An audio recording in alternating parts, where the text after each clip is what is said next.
comenzó en San Cristóbal, Santa Fe, el día lunes 30 de marzo del 2026.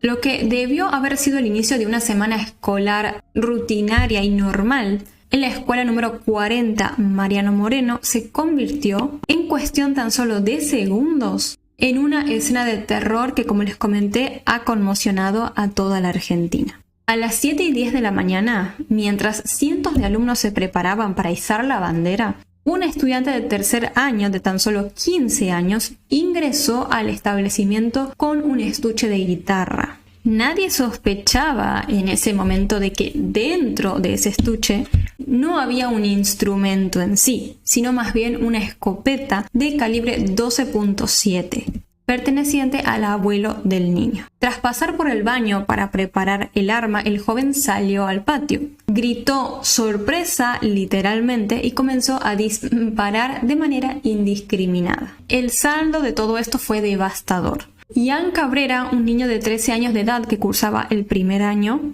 y soñaba, según se comenta, con ser arquero de fútbol, perdió la vida en el acto tras recibir una de esas balas. Otros 8 estudiantes resultaron heridos, 6 de ellos con lesiones leves provocadas por perdigones o por los vidrios rotos de las ventanas que rompieron para intentar escapar. 2 jóvenes más de 13 y 15 años se dice que sufrieron heridas de mayor gravedad y debieron ser trasladadas a centros de alta complejidad de Rafaela y Santa Fe capital. La escena fue totalmente aterradora en general, como ustedes se pueden estar imaginando, y terminó, no fue a peor todo esto, gracias a Fabio, un conserje de la escuela, quien tomó la decisión de quedarse adentro, no de salir corriendo como todos los demás. Al ver él al joven armado y notando que quería recargar el arma, el empleado lo encaró. El joven se dice que llegó a apuntarle, pero el hombre logró reducirlo y quitarle el arma antes de que pudiera seguir disparando contra los demás alumnos que salían desesperados del lugar. Es decir, literalmente salvó a varios seguramente, porque no sabemos si hubiesen existido más víctimas fatales si no se detenía esto rápido. Ahora tenemos que hablar de quién fue este atacante. Y aquí es cuando el relato se vuelve un poco complejo. Por un lado, las autoridades y algunos docentes lo describieron como un buen alumno, sin antecedentes de mala conducta ni intervenciones previas. Sin embargo, la defensa del menor reveló una realidad mucho más oscura. Dijo que el joven sufría rasgos de introversión, había atravesado episodios de autolesiones y se encontraba bajo tratamiento psicológico. Además, su abogado afirmó que era víctima de bullying, un sufrimiento silencioso que nadie en la escuela parecía haber detectado hasta que estalló básicamente la violencia. Por acá tenemos un video que se dice es del chico y un momento justamente de cuando le están haciendo bullying. Como que él parece medio que se dormía y así en la silla e iban y se la pateaban, lo filmaban y cosas así. Hay que tener en cuenta que esto es lo que está filmado, a lo que podemos acceder en este video, pero nos podemos dar una idea de cuánto bullying sufría él y sobre todo hasta qué puntos pudo haber llegado eso, ¿no? Para que lo lleguen hasta a grabar y todo riéndose de él y demás. En el ámbito legal, este caso se encuentra en un limbo que genera indignación social. Debido a que el atacante tiene tan solo 15 años, es considerado no punible bajo la normativa vigente. Sí es verdad que la nueva ley penal juvenil fue aprobada recientemente, como muchos sabrán, pero recién la misma entrará en vigencia en septiembre, por lo que el joven no enfrentará un juicio penal tradicional, sino que más bien tendrá medidas de resguardo y curativas. Actualmente se comenta que fue trasladado a un centro especializado para menores en la ciudad de Santa Fe. Más tarde ese mismo día, la comunidad de San Cristóbal realizó una marcha de silencio con velas blancas frente a la escuela en donde sucedió todo esto. Y después de eso, el debate a nivel nacional continuó extendiéndose. Algunos expertos señalan que esto no es un hecho aislado, sino una señal de alarma sobre la salud mental de los adolescentes y la facilidad de acceso a las armas en ámbitos rurales. Y obviamente muchísimas personas intentaron como concientizar sobre el tema del bullying y cómo sucede en muchas escuelas que pareciera como que los profesores no se dan cuenta o no quieren darse cuenta, no quieren accionar ante la situación. Falta muchísimo por trabajar ahí. y no se puede permitir de que un alumno sufra de acoso durante tanto tiempo y que lo hagan pasar realmente mal en la institución. Yo no quiero defender al chico en sí, obviamente que él se convirtió, pasó de víctima a victimario y tendrá que pagar las consecuencias como la ley mejor lo encuentre por su edad ahora, pero sí siento que hay que ver muy bien este tema del bullying. O sea, yo les digo porque mi sobrino fue, a una escuela en donde sufría de acoso y los profesores no hacían nada y súper sabían lo que pasaba porque las cosas sucedían enfrente de sus ojos y me daba muchísima bronca al pensar, o sea, ustedes son los encargados de los niños y no están haciendo nada para frenar eso, no están haciendo nada para educar a los bullies, a decirles que esto está mal. O sea, ¿cómo puedes hacer que un niño vaya todos los días a la escuela mal, angustiado, llorando? No, o sea, no entiendo cómo no se hace nada todavía al respecto, cómo se siguen permitiendo este tipo de situaciones, que crezcan este tipo de situaciones. Entonces es un gran llamado de atención, es un suceso espantoso, o sea, no nos tenemos que olvidar que hubo una víctima fatal aquí. Tenemos a unos padres que seguramente están pasando por el peor momento de sus vidas. Eso es lógico y tenemos que tenerlo siempre presente, pero de todos modos tenemos que pensar en eso, tenemos que avanzar de una vez como sociedad y ponerle un alto de la mejor forma posible al bullying y al acoso. Además, cabe destacar que el niño que perdió la vida no era un bully, no era nada de eso, por más de que no se hubiera merecido ese final, pero él era un chico X, literalmente, porque este joven, como les comenté, empezó a disparar a todos lados, no es que apuntó hacia alguien en específico. Entonces, era un chico totalmente inocente que perdió la vida en medio de toda esta desgracia.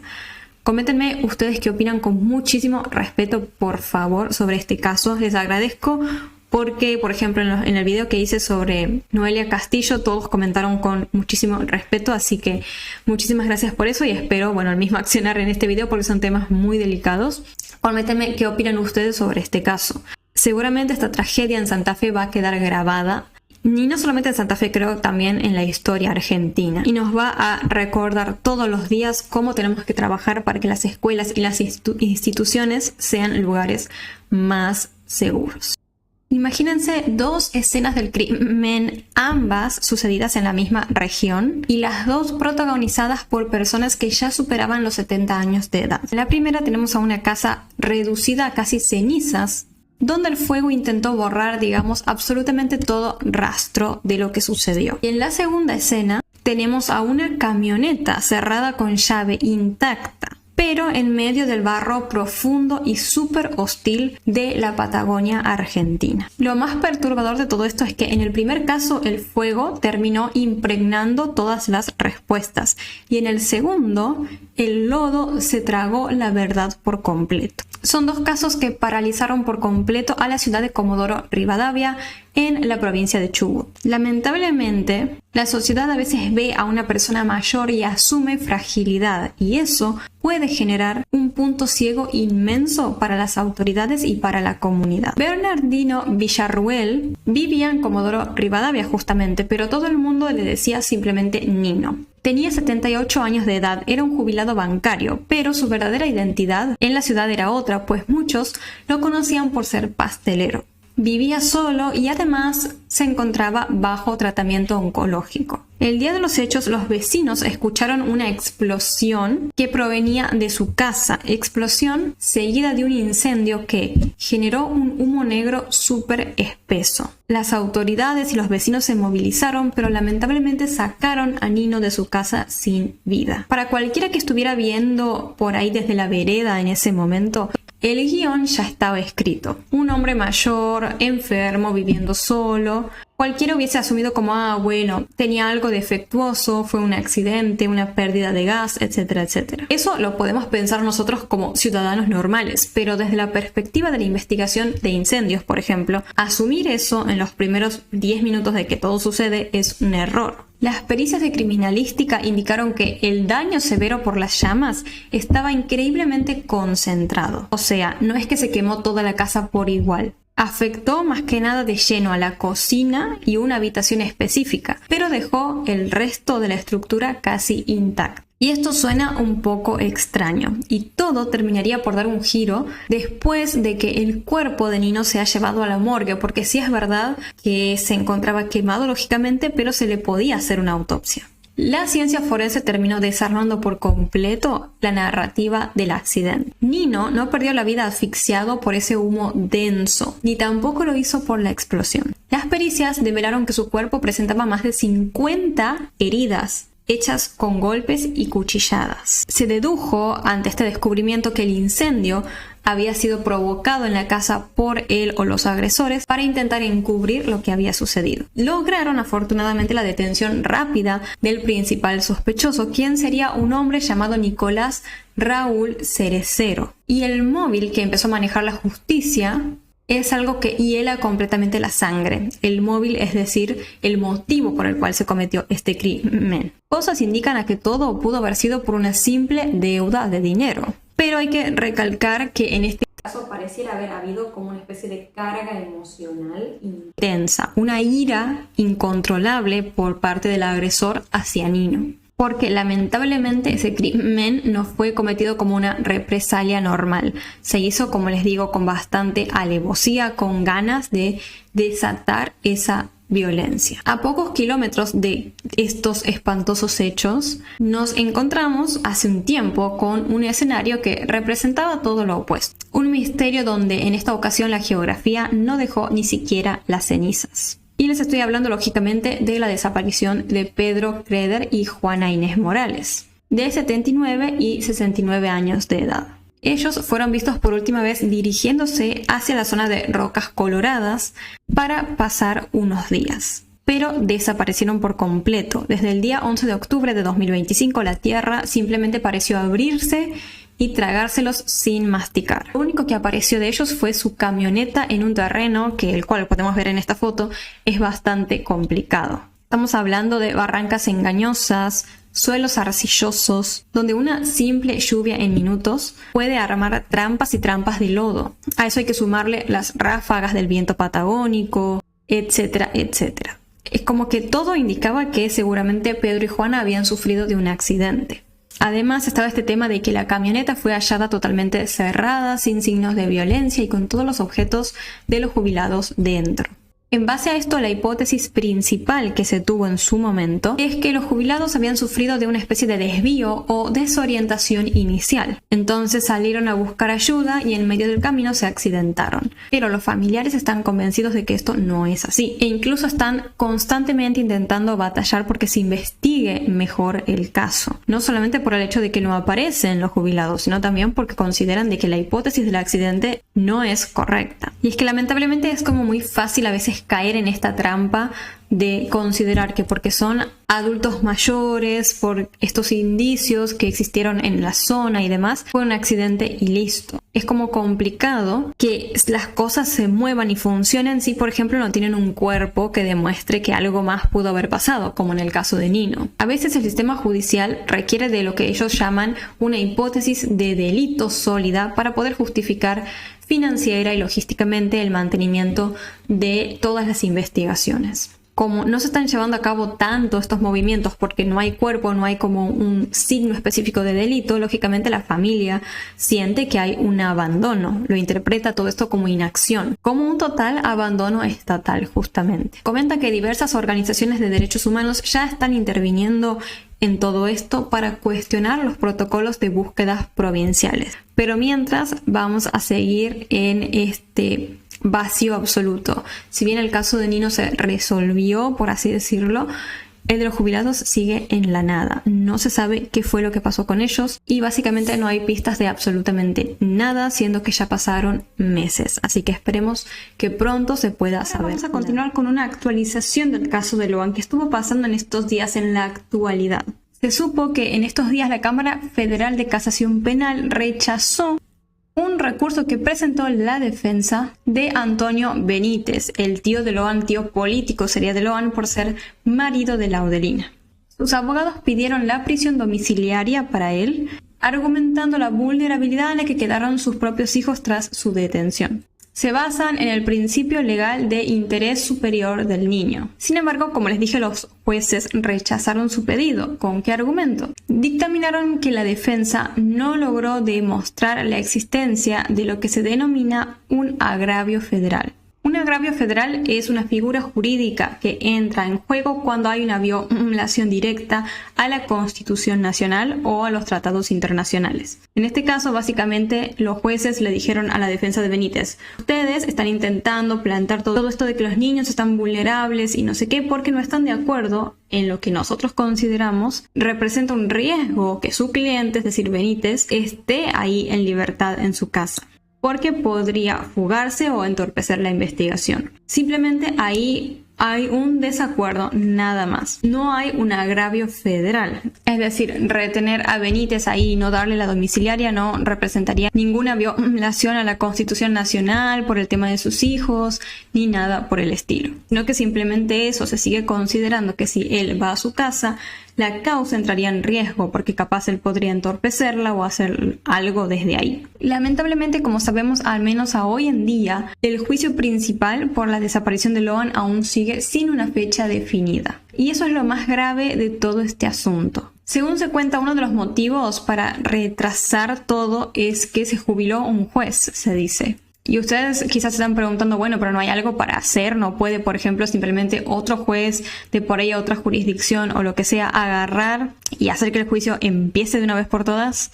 En teoría sí, existe un mecanismo diseñado exactamente para eso que se llama subrogancia, donde un juez suplanta o toma el lugar de otro de forma temporal. Pero lamentablemente en la práctica el sistema federal a menudo es un laberinto burocrático complicado. No es como que se lo reemplaza el juez así de un segundo al otro. Requiere de una serie de acuerdos, firmas del Consejo de la Magistratura, resoluciones de cámaras superiores, etcétera, etcétera. Y todo eso puede tardar meses. Así que vamos a tener que seguir esperando, pero no fue lo único que estuvo pasando en este caso, ya que José, uno de los hermanos de Loan, dio una declaración que haría explotar, por así decirlo, en 1000 pedazos la narrativa inicial del caso. Da la idea medio que todo esto fue una especie de tragedia de oportunidad. El hermano de Loan declaró que Benítez, Antonio Benítez, el tío, era muy amigo de Ramírez y de Millapi. Y un detalle que no es menor es que Millapi se dice que repartía pan en la zona. Y este es un dato clave porque repartir pan en la zona, si nos ponemos a pensar, te permite conocer la rutina exacta de cada casa, los horarios, los movimientos de todos los vecinos,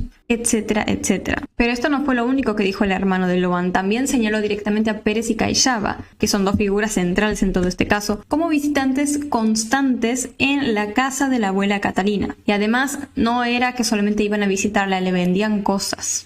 Y resulta muy extraño que cuando le preguntaron en su momento a la Audelina, ella dijo que no los conocía.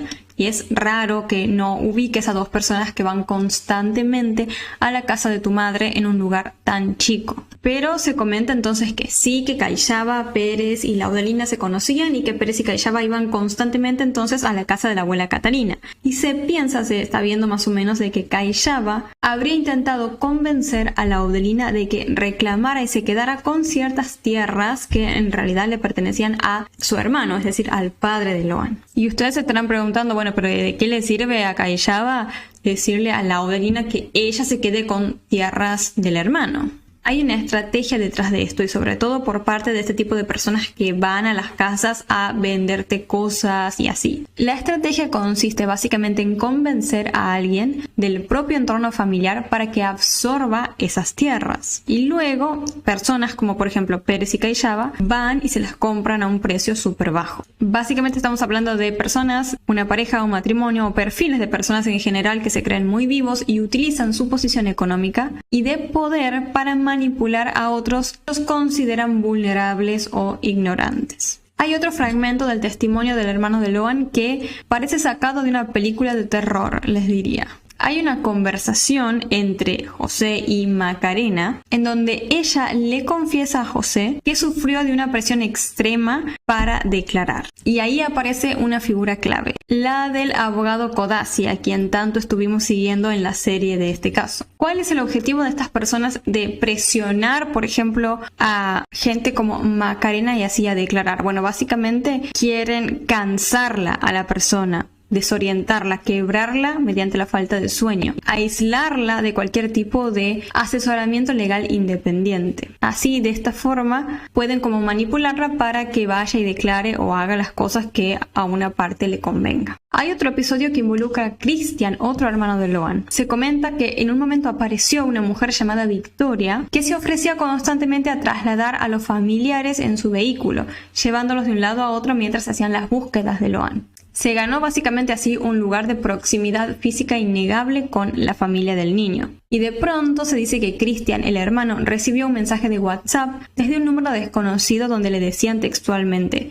«Hola, ¿sos el hermano de L?». Él contestó que sí, que es su hermanito. Y le respondieron: «Él está bien, no alertes nada, o si no, no hay trato». José en ese momento intentó llevar este mensaje con la policía, pero Victoria, la mujer que andaba trasladándolos de un lugar a otro, se acercaba y le decía que no dijera nada. Otra situación que estuvo pasando fue en relación a los padres de Loan, y es que se empezaron como a difundir imágenes hechas con inteligencia artificial que mostraban que estaban deteniendo al padre de Loan, al hermano y cosas así. Entonces esto los enfureció muchísimo, ¿no?, a los padres de Loan, lógicamente. Y ellos, ya muy cansados, salieron a hablar, dieron un comunicado. Ellos dijeron que obviamente quieren que se hable, que se siga hablando del caso de Loan, pero lógicamente no buscan que se hagan este tipo de cosas que son muy fuertes, porque hoy en día uno ve una foto así nomás y puede llegar a pensar que es real, digamos, ¿no? Por otra parte, también comentaron que ellos están totalmente dispuestos a que se los investigue, que se haga lo que sea, incluso hasta que se los encarcele,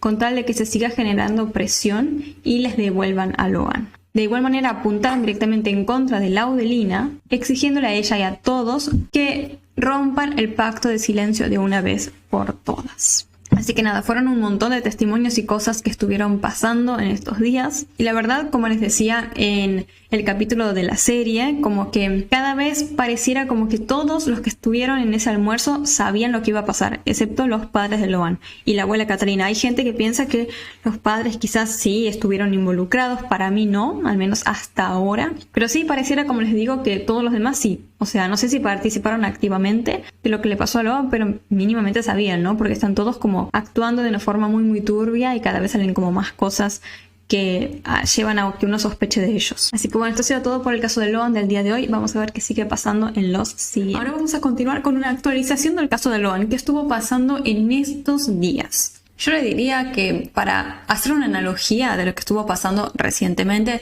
podríamos imaginarnos tranquilamente una partida de, no sé, un juego de misterio tipo Clue, ¿vieron esos? Donde vos tienes que descubrir al culpable de un crimen. Imaginen que tienes ahí el tablero, las pistas, los sospechosos, pero resulta que la persona encargada de leer las reglas, o sea, el que dirige el juego, digamos, es en realidad quien se está dedicando a borrar las huellas del tablero a escondidas. Resulta ser que en estos días la Fiscalía Federal presentó una síntesis de acusación, siendo este un paso crucial antes de que inicie el juicio oral. Lo que hicieron fue como reconstruir la cronología del presunto plan organizado para sustraer y ocultar a Loan. Claro, porque como sabemos, después de ese almuerzo de comer, un grupo de adultos conformado por Benítez, Ramírez, Millapi, Laudelina, como ya sabemos, decide llevarse a Loan y a los otros niños a un naranjal. Mientras tanto, los otros adultos como Cayaba y Pérez se quedan en la casa de la abuela. Pero hay un movimiento previo que llama bastante la atención. Laudelina, antes de irse para el naranjal, según se cuenta, convence a otra mujer, la cual no se especifica cuál es, pero que estaba ahí en el grupo, de que no es necesario ir a ese naranjal en particular, que quedaba tan lejos. Le comenta que cerca de la casa de la abuela Catalina también hay naranjas. Básicamente, haciendo eso, la hace regresar a la casa, es decir, la saca del grupo de todos los demás adultos que habían ido con los niños al naranjal. De esta forma deja a todos los niños exclusivamente bajo el control de Benítez, que para mí es el más turbio de todos, y recordemos es el esposo de Laudelina, Ramírez y Millapi. De esta forma medio que se afirma que hubo una especie de esquema de sustracción coreografiado. Laudelina aísla al grupo, crea una especie de embudo y separa a Loan del resto de los adultos que posiblemente no estaban dentro del plan. Seguido de eso se toma esta famosa fotografía aproximadamente a la 1:52 de la tarde, que se convertiría en la última evidencia gráfica de Loan caminando hacia el naranjal.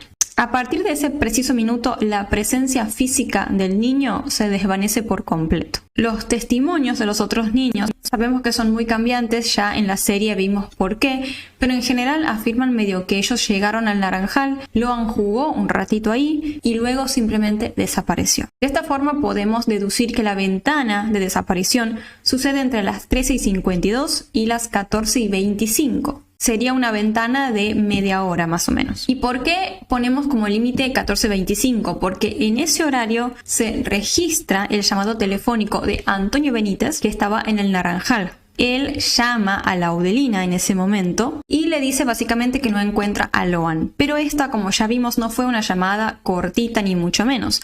Duró aproximadamente unos 9 minutos. Un tiempo bastante considerable para simplemente decir que no encontraba a Loan. La fiscalía dice que esto fue un plan maestro, un secuestro súper coreografiado y milimetrado.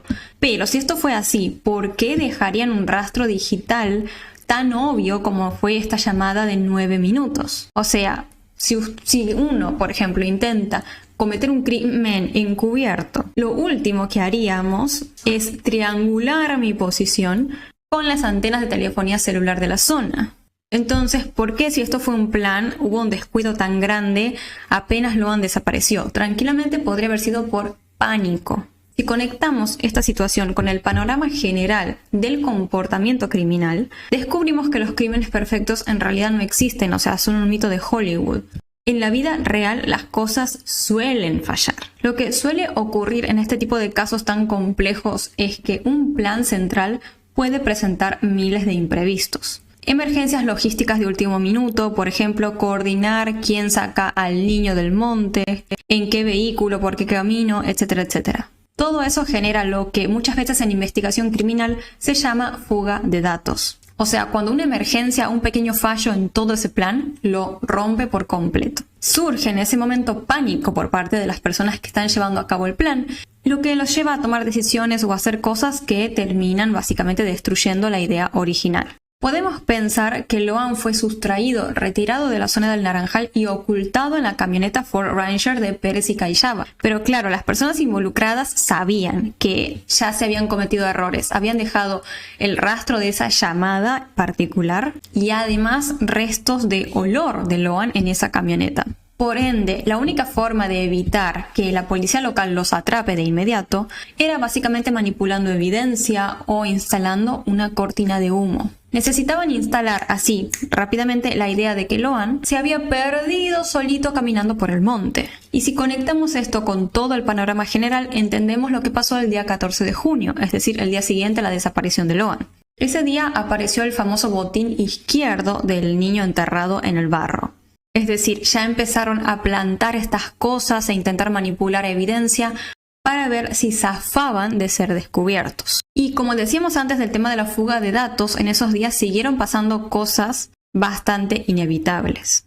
Las coartadas de los principales imputados empezaron a chocar entre sí bastante rápido, haciendo agua por todos lados. Benítez, por ejemplo, uno de los más turbios, menos para mí, dio versiones súper contradictorias sobre quién estaba con él en el supuesto momento de la desaparición y dio excusas rarísimas sobre sus cambios de ropa, así que tuvo en medio de la búsqueda inicial de Loan. Ramírez, por ejemplo, dijo que perdió de vista a Loan justo en el segundo exacto en que empezó a hablar por teléfono con su hermana.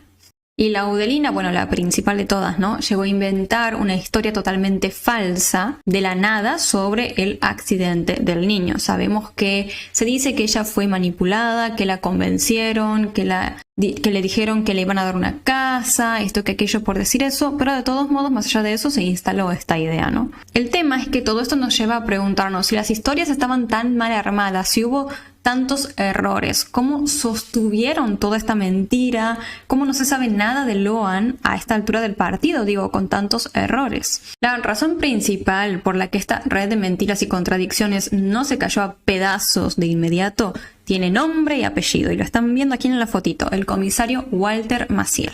Y aquí es donde la cosa se pone realmente interesante, porque volvemos a la analogía del principio, que les dije del juego, ¿se acuerdan? Tenemos a todos los sospechosos señalándose entre sí, dando versiones contradictorias, etcétera, etcétera. Pero el giro macabro es que el detective a cargo de toda la investigación era a la vez quien estaba borrando las huellas del tablero. Pero ¿cómo actúa exactamente Maciel, para los que no saben, para tapar todo y a la vez ganarse una imputación tan grave? Pues en lugar de activar los protocolos urgentes de búsqueda de un niño, que normalmente requieren aislar la zona de inmediato, llamar a las fuerzas federales, etcétera, etcétera, Maciel hizo exactamente todo lo opuesto, básicamente.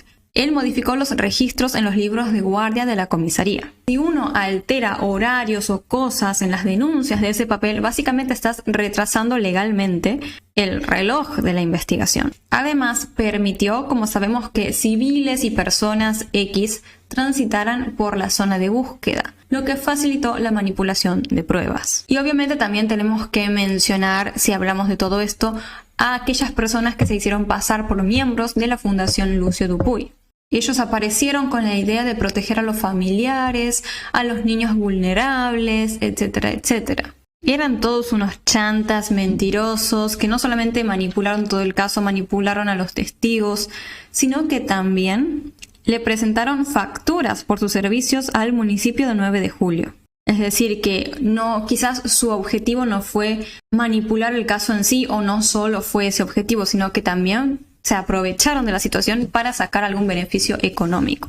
Hoy en día, como muchos sabrán, enfrentan cargos estas personas por privación ilegítima de la libertad, estafa y encubrimiento. La respuesta sobre cómo lograron todos estos estafadores penetrar en la investigación y en el caso de Loan nos lleva nuevamente a la figura de Maciel, porque se produjo básicamente un colapso de la autoridad. Cuando las instituciones locales, que son las que deberían dar certezas y protección, son descubiertas alterando pruebas y mintiendo, se produce una fractura total en la confianza pública. Ese vacío de poder crea el terreno psicológicamente perfecto, súper fértil para estos estafadores. Al día de hoy todavía no hay una fecha definida para el inicio del juicio por el caso de Loan. La catarata de apelaciones, las tácticas dilatorias de las defensas y la propia complejidad logística de tener 17 imputados con distintos niveles de responsabilidad ha pospuesto absolutamente todo. Y lamentablemente, por más de que estamos en la era de la información,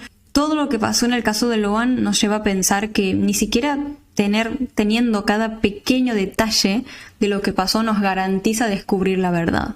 El caso de Loan justamente demuestra la tremenda paradoja de esta idea. La información de nada sirve si las instituciones encargadas de armar el rompecabezas de manera activa están escondiendo las piezas. Y yo me pongo a pensar con todo esto, si quienes están investidos por el Estado para protegernos se convierten en los arquitectos de la confusión y manipulan la burocracia para cubrir un crimen, ¿en quién podemos confiar la próxima vez que alguien necesite pedir ayuda urgente? Es un escenario escalofriante y nos obliga a cuestionarnos sobre toda la información que recibimos constantemente, porque no sabemos, si hablamos de medios tradicionales o lo que sea, por qué filtros pasó esa información hasta llegar a nosotros. Por eso, como yo les digo, siempre es importante tratar de ver todos los puntos de vista, toda la información que surja y no quedarnos con poco, porque así es muy fácil manipular la verdad. Vamos a seguir atentos entonces al caso de Loan y vamos a ver si siguen surgiendo cosas interesantes en los siguientes días. Mientras tanto, vamos a seguir con la serie que estamos haciendo, donde justamente hacemos eso, repasar todo lo que pasó en el caso, tratando de encontrar la mayor cantidad de información posible para tener diferentes puntos de vista y poder entender mejor qué hay detrás de todo esto. Así que bueno, vamos a ver qué sigue pasando en los siguientes días. Ahora sí, para terminar, vamos a estar viendo una pequeña actualización del caso de Diego Fernández Lima y Christian Graf. Y es que se filtró o alguien hizo, la verdad no sé quién lo hizo para darle los créditos. Si alguien lo sabe, déjenmelo en los comentarios, así en el próximo video lo menciono. Pero alguien hizo este mapa que se estuvo como filtrando en las redes sociales de los puntos, todos los puntos donde sucedieron cosas interesantes en relación al caso de Diego Fernández Lima. Y es curioso y llamativo cómo al verlos así todos juntos nos damos cuenta de que todo sucedió en un espacio muy pequeño, muy reducido, dándonos a entender de que claramente todas estas cosas pueden estar conectadas. ¿Y cuáles son los puntos que se señalan aquí? Y son literalmente, bueno, los importantes, los más importantes. Tenemos por un lado aquí abajo, el que está más abajo aquí es la escuela a la cual asistía Diego y también Christian Graf, como sabemos el principal sospechoso, dueño de la casa donde fue encontrado Diego. Por acá, miren, muy cerquita tenemos la casa de Diego. A ver, tengamos en cuenta que esto es Buenos Aires, ¿no? Sabemos que Buenos Aires es gigante, entonces este de verdad es un espacio muy reducido. De hecho, es todo el mismo barrio, que es Villa Urquiza. Bueno, tenemos la casa de Diego, entonces, ahí muy cerquita de la escuela. Después por acá caminando, tuqui todo esto, tenemos la esquina donde Diego fue visto por última vez. Como aquí figura, ¿no? Esquina visto Diego Fernández Lima por última vez. Esta es la esquina de las calles Monroe y Naón. Es una esquina que ya analizamos en este canal. De hecho, yo fui, les filmé cómo es el lugar, cómo sería el recorrido que Diego tendría que haber hecho para llegar justamente aquí, al otro punto, a la casa de la avenida Congreso, vivienda de Christian Graf, y también el lugar donde lamentablemente Diego fue encontrado sin vida 40 años después. Y este punto es sumamente interesante, que es la esquina donde lamentablemente el padre de Diego perdió la vida. Es Congreso y Galván, si no me equivoco. O sea, la avenida Congreso es donde queda la casa de Christian Graf, ¿no? La que figura aquí. Si nos alejamos todo este trayecto, llegamos a la esquina de la misma avenida Congreso y la calle Galván. Y justo ahí fue el accidente del padre de Diego que le costó la vida.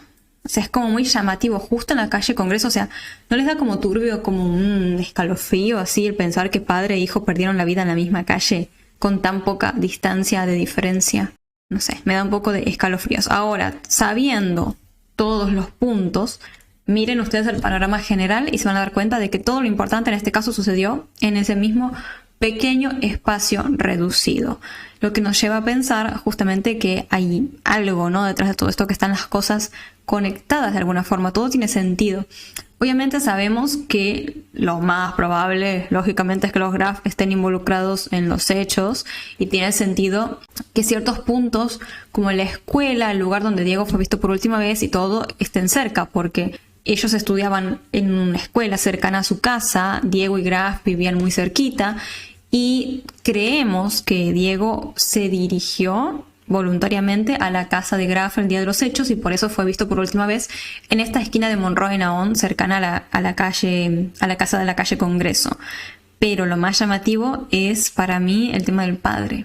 Chicos, el tema del padre, que el accidente haya sido ahí, no sé, me impacta mucho, la verdad, verlo así.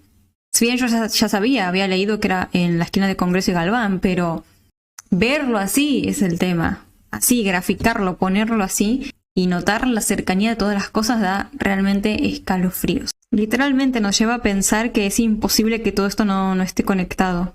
Es muy complicado y no me quiero ni imaginar cómo pueden llegar a estar posiblemente involucrados los Graf en lo que le pasó al padre de Diego, en ese supuesto accidente.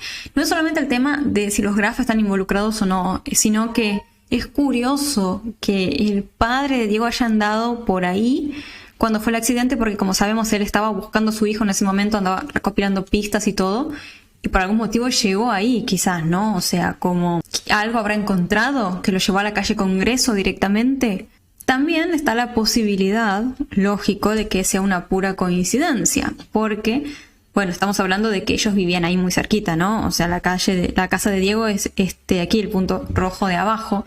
y por ahí el padre simplemente salió, estaba dirigiéndose a otro lado y casualidad tuvo el accidente muy cercano a su casa. Puede ser también.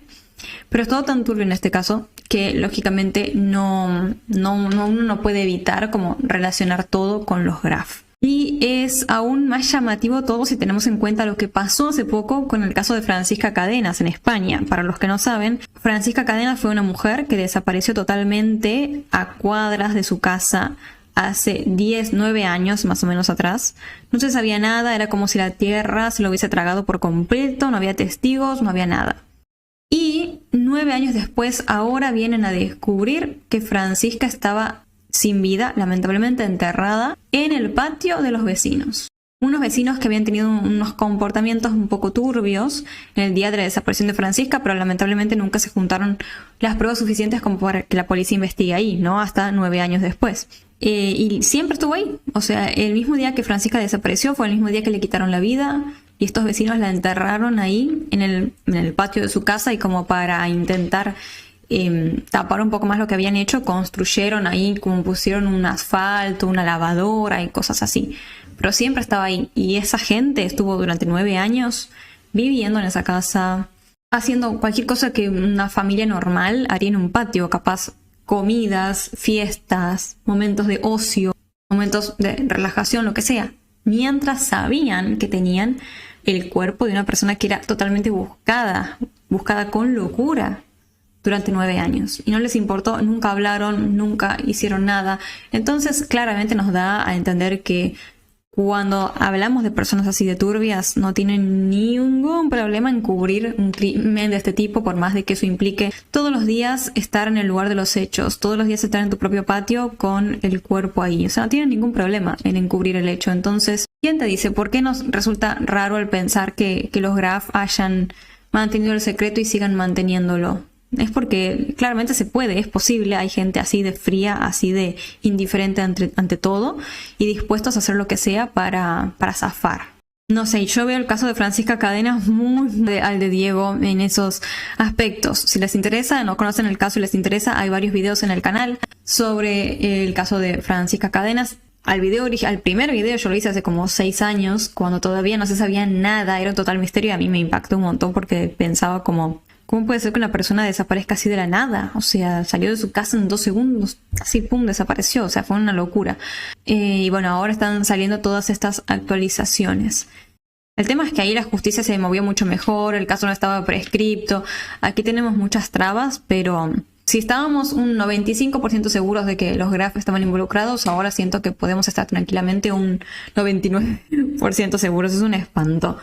Pero bueno, vamos a ver cómo sigue avanzando. Ojalá que avance este caso, esta causa, con el correr de los días, de los meses, y esperemos que pase lo que sea y se pueda hacer justicia. Y obviamente sé que muchos de ustedes están full con el tema de la ley Diego, esta ley que intenta buscar que este tipo de casos no prescriban, y la verdad yo soy súper partidaria de esa ley. O sea, siento que tiene que salir urgentemente, así que espero que estos videos, estas actualizaciones y hablar del tema constantemente lleve a que esa ley se haga pronto realidad. Esto por mi parte ha sido todo por el video de hoy. Muchísimas gracias por verme, espero les haya resultado de interés. Antes de irme, como siempre, les voy a mandar un saludo a todos los miembros del canal. Estoy muy contenta porque somos un montón, o sea, se sumaron muchísimas personas en estos días.